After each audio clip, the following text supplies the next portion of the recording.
Did you know you can make the most beautiful floral cordial using foraged hawthorn petals? I'll show you how. So the first thing you need to do is forage for some hawthorn petals. We collected ours in a bag and then we're just putting them in this bowl to see what we found. And this just makes the next step a little bit easier.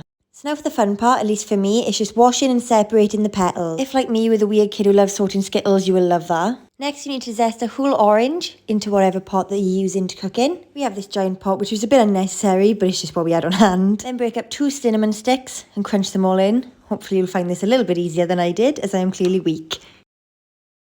Add 2 pints of water to your mix. I tried to make this look satisfying and it really didn't work. But we move.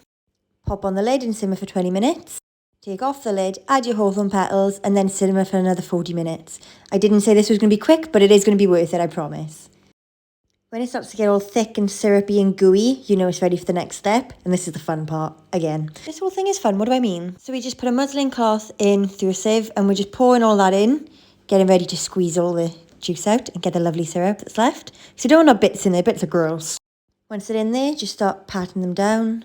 Squish, squish, squish, squish, squish. And then just gather up the ends of the cloth, ready to give it a big old squeeze.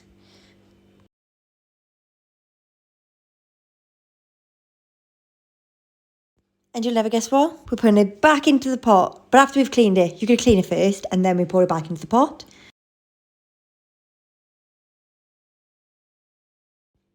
We're going to add 2 cups of sugar, and you do need the sugar. This is what makes it really syrupy and lovely and beautiful. And sorry to my sugar haters, if you skip this step, it will be gross. You want to give it a good stir and just look how good that looks. It looks amazing, all gooey and syrupy and lovely and satisfying and So just stir for 20 minutes and then leave it to cool down. Once it's cool, and only once it's cool, you want to pour it into a jug. You could pour it straight into the bottle, but we find this a little bit easier. From the jug, pour it into a fancy little jar. This is just, I think it was a lemonade bottle that we had, but if you've watched this far into a foraging video, you're probably eco-friendly and have a million little jars stored up. This takes so much concentration to try and get it in whilst being filmed, but we got there, we did it, and it was satisfying. And now for the actual best part, it's finally done. You spent all that long, you've impressed your friends with this beautiful syrup, pour a little bit into a glass, dilute it with water, and then enjoy. If for some reason you love my chaotic foraging videos, please subscribe. Thank you.